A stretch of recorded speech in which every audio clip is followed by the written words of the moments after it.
So yesterday was a bit of a rough day because last night my pup over there in the corner ended up eating like a couple handfuls, like probably like this much, maybe a cup and a half of dark chocolate covered almonds, neither of which are good for dogs. So we ended up going to the emergency vet last night and he's fine now. He's past most of it. They made him puke for days, so he's doing better.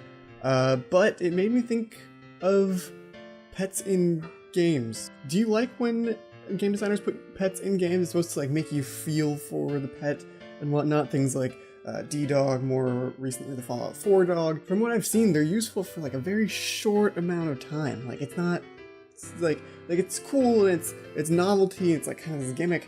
And then they kind of fade, and that's not how pets work. Personally, haven't really used pets all that often in games. I remember way back when trying to get the little dragon whelp in vanilla World of Warcraft. That was a while ago. But what do you guys think about pets in games? Let me down in the comments below if you guys have a favorite pet in a game, if you guys just don't like when pets are in games, so your favorite games are ones where they don't have pets. I don't know. Let me know in the comments. How am I supposed to know which one's the puppet and which one's Golden Freddy? They do both things! Why? So Nintendo Direct happened this week. I'm just gonna talk about a few things from it, and whatever seems fit, I'll just shove it into this time slot. So there's the first thing, the big thing, Clouds and Smash. It's kind of like, whatever, it's not the person I voted for, but you know, it's cool that he's there, it's cool that he's represented. I want to make Nintendo have Final Fantasy VII HD on a console now, as if I have the power to do that, but you know, I feel like they're obligated. One of the other things they announced is they're remaking Twilight Princess in HD, or they already have, and I get that they made Wind Waker in HD again, and that was them learning to work with the Wii U hardware and trying to make it like things that they knew so that they could experience with it. A lot of companies do that. Like there is a port of Skyrim for Xbox One that nobody has ever played because they were just getting used to the Xbox One platform before making something. They already did that with Wind Waker HD, now they have Twilight Princess HD, which doesn't really get that much of an upgrade, unfortunately, but they said that there's going to be new content in it. I'm not sure what that means. You do get a Wolf Link amiibo, which is supposed to connect to the Wii U Zelda title.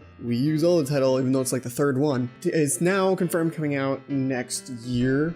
I'm not sure if I like that the Wolf Link amiibo unlocks content in the Wii U Zelda, because it's like, hey, we know you're going to love the next new one, but if you want all the stuff, you're going to have to buy this old game again. Something else that this brings up is that Dragon Quest 7 and 8 remakes were announced, and I was not upset about those. So there's a bit of dissonance where I didn't know why I liked one remake and why I didn't like another one.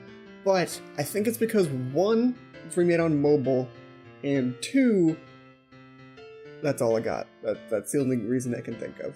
Right, and the only other thing about Nintendo Direct that I wanted to talk about was bundle for Fire Emblem Fates, because originally the game was sold as one game with two like shorter campaigns that followed different tracks, but now they're two full-length campaigns, which I haven't played it, I haven't seen the gameplay, I don't know if it's actually true, but it is longer, but it's two separate games that you have to buy now, kind of like Pokemon.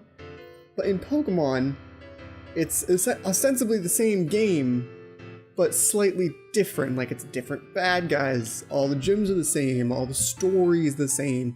Just like Team Aqua wants to do the same thing Team Magma wants to do, but with water instead of land. And then there's the collector's edition where you get all three, count 3 games now, and I feel like it's an incomplete experience without getting that.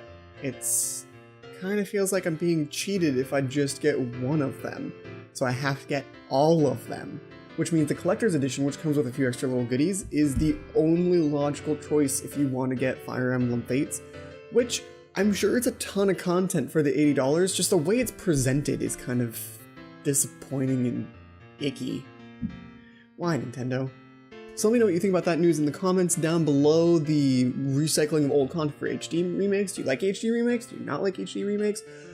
And what about making more content into separate games instead of DLC, but also DLC. That's just a weird concept in general. Also, let me know what you think of that down in the comments below. And if you plan on getting Fire Emblem Fates, are you gonna get all 3? If I get it, I'm getting all 3. I like Fire Emblem, I just haven't had a chance to get it in a long time. It's been over a year and 4 games. We don't know how many kids died? One thing that caught my eye this week was One thing that caught my eye this week is the tutorial for, if I can highlight my lovely messy futon. The tutorial for, I don't want to say this wrong. Let me just stop 600 times. Tutorial for Yomawari.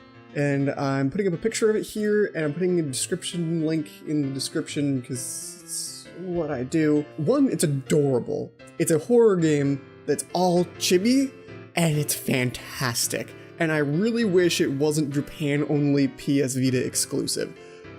What? Why? How do you get trapped into something like that? Except for the fact that mobile gaming is big in Japan, and PS Vita is more popular in Japan, and it looks like it's Japanese made because, you know, it's written in Japanese and everything. So it's really hard to discuss a tutorial without talking about spoilers, but I will do non-spoilery version first, is that the tutorial does a really good job of making your action progress the tutorial.